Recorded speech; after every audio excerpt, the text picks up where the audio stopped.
4 वाली मास्टर्स की डिग्री, फिर की पीएचडी, यूनिवर्सिटी में पढ़ा 11 साल, अब बेच रहा सब्जी। कहानी सुन रो देंगे आप।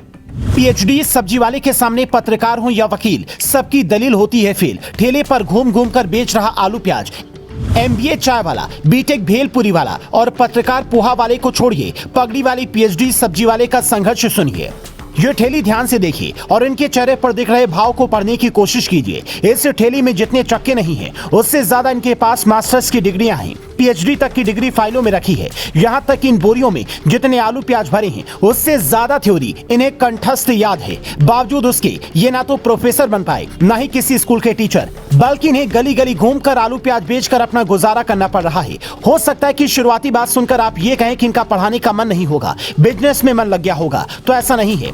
ये जो बोर्ड आप देख रहे हैं, जिस पर पीएचडी सब्जी वाला अंग्रेजी और पंजाबी दोनों में लिखा है, ये भी इन्होंने खुद ही नहीं लगाया, बल्कि इनके पास सब्जी खरीदने आई एक महिला ने जब इनसे बातचीत की और इन्होंने कई मुद्दों पर उससे बेबाकी से बात की, अपनी संघर्ष की कहानी बताई, तो उसने ये आइडिया दिया कि ऐसा पोस्टर बनवाकर लगवाइए, किस्मत जरूर बदलेगी।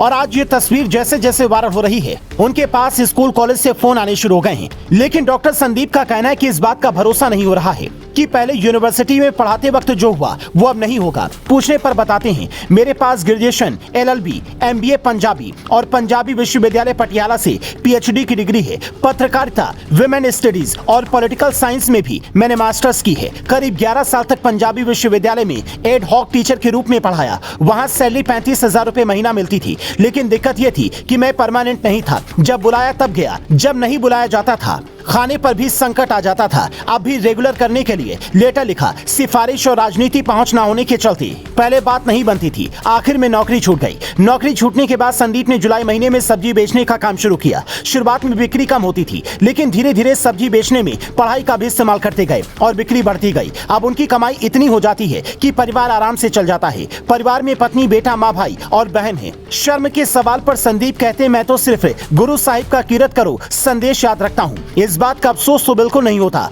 कि इतना पढ़ लिखकर सब्जी बेचना पड़ रहा है, बल्कि अफसोस इस बात का है कि यूनिवर्सिटी में मेरी कद्र नहीं की।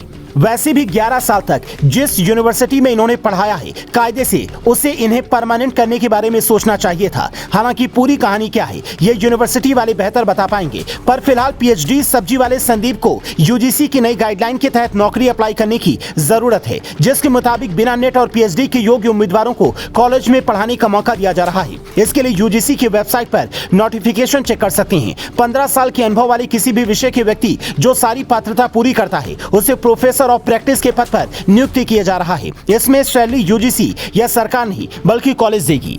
इस प्लान के जरिए सरकार कॉलेज की पढ़ाई को ज्यादा जॉब ओरिएंटेड बनाने की कोशिश में जुटी है। इससे फायदा ये होगा कि बिना नेट और पीएचडी वाले जो 15 साल के अनुभवी दिग्गज पढ़ाएंगे, वो प्रैक्टिकल बातें ज्यादा सिखाएंगे, जिसका फायदा प्रोफेशनल जिंदगी में मिलेगा। हालांकि डॉक्टर संदीप को सीएम केजरीवाल से भी मुलाकात करनी चाहिए, ताकि प्रधानमंत्री को अनपढ़ बताते घूम रहे केजरीवाल को ये पता चल सके कि उनसे भी पढ़े लिखे लोग भी समाज में हैं, जिन्हें सरकार से किसी भी तरह की कोई शिकवा शिकायत नहीं है। अगर आपके यहाँ भी डॉक्टर संदीप जैसे लोग हैं तो कमेंट कर बताएं और ये स्टोरी सरकार की जिम्मेदार लोगों तक जरूर पहुंचाएं, ताकि योग्य लोगों को सही पद पर नियुक्ति मिल सके। एमबीए चाय वाला, बीटेक भेलपुरी वाला या पत्रकार पोहा वाले की तरह डॉक्टर संदीप सिंह की कहानी सिर्फ इतनी नहीं है। नौकरी नहीं मिली तो बिजनेस के क्षेत्र में नाम कमाने के लिए निकल गए, बल्कि इनकी कहानी ये भी बताती है कि कैसे पीएचडी जैसी प्रतिष्ठित डिग्री के बाद भी हमारे यहाँ लोगों को पैसा कम मिलता है, जबकि दुनिया के हर बड़े देश में पीएचडी के बाद कम कमाई का कोई सवाल ही नहीं उठता है।